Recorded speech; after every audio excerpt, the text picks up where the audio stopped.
ZYM 676, canal 233. Rádio Educativa de Jaguariúna, São Paulo. 94.5. Música de qualidade e informação sob medida. Para você e com você, sempre, sempre, sempre.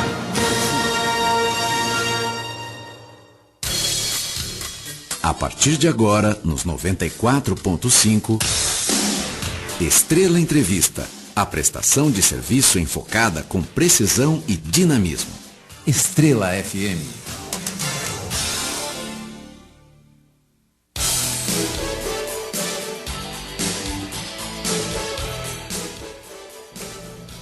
Boa tarde para você que sintoniza a Estrela FM 94.5.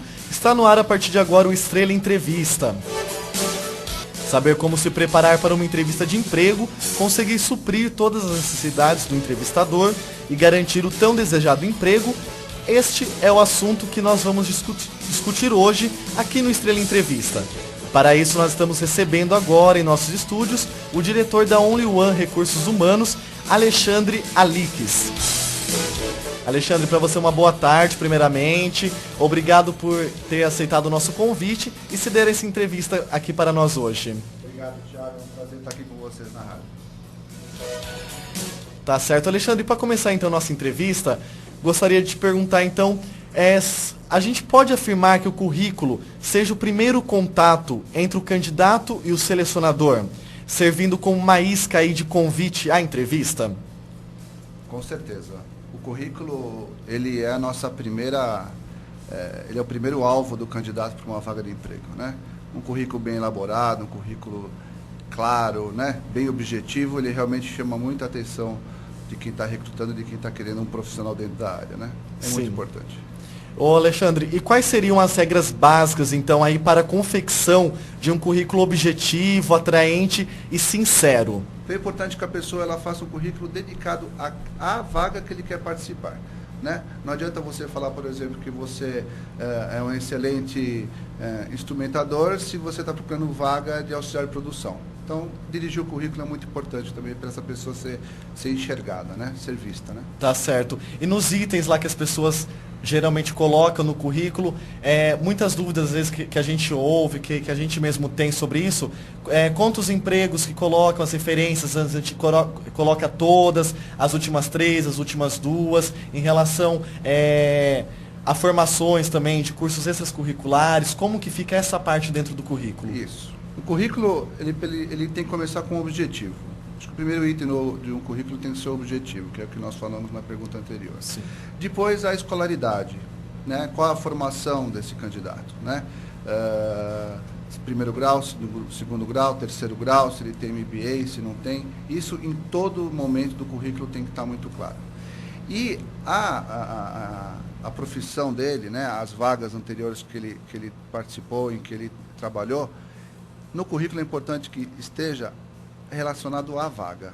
Como eu falei, às vezes ele já foi enfermeiro e depois ele foi empilhadeirista. Não adianta colocar, né, se a vaga é para empilhadeirista, não vai colocar que ele foi enfermeiro, né? Isso faz parte depois da entrevista. Ele fala, olha, eu tive estabilidade quando eu estava no hospital tal, ou trabalhei na empresa tal. Aí ele pode, na entrevista, dar o show dele, né? Mas o currículo ele tem que estar muito objetivo, né? Currículo, hoje o pessoal às vezes coloca 2, 3 folhas de currículo. Sim. Não pode. O currículo tem que ser bem objetivo. No máximo, então, uma página aí para o currículo. É um cartão de visita. O currículo é um cartão de visita. Tá, ok. Em relação à foto, Alexandre, as pessoas colocam foto, não colocam, como fica esquisito? Isso. Tem muita gente que não gosta da foto. Nós gostamos. Nós gostamos que esteja foto porque a pessoa ela é lembrada com mais facilidade, né? Principalmente a entrevistadora. Às vezes, para uma vaga, vou dar um exemplo, uma vaga, 20 vagas. Essa pessoa tem que entrevistar 60 pessoas. A foto, com certeza, faz com que essa pessoa fique marcada, seja marcante, né? De forma positiva ou negativa, mas ele vai ser marcante. Claro, com certeza. E o desequilíbrio emocional demonstrado pela insegurança e o nervosismo do candidato, ele pode indicar, no caso do recrutador, que ele não, que essa pessoa candidata não esteja pronta para assumir uma responsabilidade de emprego? Não, porque a pessoa ela não está preparada. A pessoa que está desempregada, ela está com o emocional abalado. Ela geralmente não se sai bem numa entrevista de emprego, né? Todo mundo sabe. Quando você está empregado, você vai fazer uma entrevista de emprego, você está seguro. Você vai com o peito estufado e o entrevistador percebe isso. E a pessoa que está desempregada, não. A pessoa ela já vai nervosa, ela já está 2-0 já para o entrevistador, ela vai de uma forma muito recuada, né? E Alexandre, você tem alguma dica, então, para que o aspirante aí ao cargo, ele controle a sua atenção na hora da entrevista? É importante que ele saiba ouvir o que o entrevistador está perguntando, né? Ele não pode. A entrevista de emprego, às vezes, como eu falei, às vezes são muitas vagas, né? E o tempo é muito curto, né? Existem empresas hoje de seleção como a nossa, que faz entrevista com 20 pessoas ao mesmo tempo. Então a pessoa tem 1 minuto, 2 minutos. Então não, a pessoa realmente tem que ser muito clara, ouvir o entrevistador e ser muito objetivo nas respostas, né? Sem respostas, sem monossílabos, né? Mas que ela tem que ser bem objetiva na resposta. E direto ali ao ponto, o que ela veio fazer, o que ela anseia, para que ela realmente pretende estar naquela vaga, né? Isso, na verdade o entrevistador vai cutucar todos esses pontos. Tá, ok. Fica a dica aí para você que está em casa. Então, às vezes, você que está desempregado nesse momento, vai anotando as dicas, fica com o ouvidinho ligado aí no rádio, então, que tem muito mais ainda aqui pela frente. O Alexandre, e ao falar sobre si mesmo, o candidato ele deve ter cautela e evitar respostas simples demais e que remetem a uma situação de pouco autoconhecimento ou insegurança? Não, muito pelo contrário. Ele não tem que ter calma, não. Ele tem que responder justamente aquilo que é real. Porque o candidato, quando ele chega na agência, a primeira coisa que ele faz, ele vai preencher um perfil. E nesse perfil vai ter algumas perguntas de ordem familiar e de ordem profissional. Perguntas que ele acha simples, mas não são simples. Sim. São perguntas básicas, mas não simples. E depois que ele for chamado, ou no mesmo dia, ou ao dia seguinte, ou semanas depois, essas perguntas vão voltar a ser feitas, só que pessoalmente. E aí é onde a gente começa a pegar algumas situações. Correto. E você que está aí no dia a dia, Alexandre, tem alguma pergunta que vocês geralmente fazem durante a entrevista que muitas pessoas acabam errando ou dando uma outra resposta que não seja verdadeira e que na verdade tem como contornar essa situação? Uma dica aí realmente em relação a esse quesito de pergunta e resposta, alguma que vocês veem costumeiramente? Além do se eu tenho um defeito ou qualidade, né?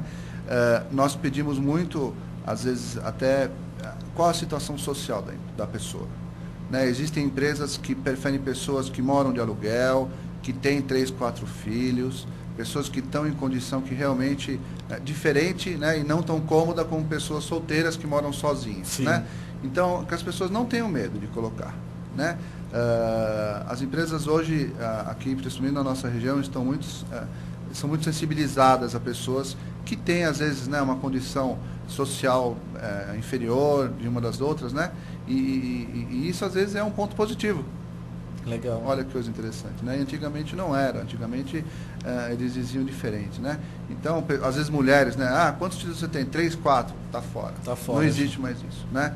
Hoje a gente está numa cidade muito rica, onde os filhos todos têm creche, onde eles conseguem se organizar na cidade, né? Então é importante que a pessoa não tenha medo de colocar. Não, eu moro de aluguel, não, eu moro no bairro X ou bairro Y, né? Eu tenho dificuldade para pegar o ônibus sim, ou não tenho, tá fácil, é pertinho de casa. Né? Essas perguntas é muito importante que ela responda. Né? No caso de recursos humanos, nada disso ele é vazado. A entrevista ela tem por ética, a pessoa na entrevista não acha que o entrevistador vai sair e vai ligar na rádio e falar que, olha, a pessoa tal tem um irmão que está preso. Não existe isso. Entendi. Né? Existe a ética profissional da psicologia e do próprio área de RH, que isso não sai da sala.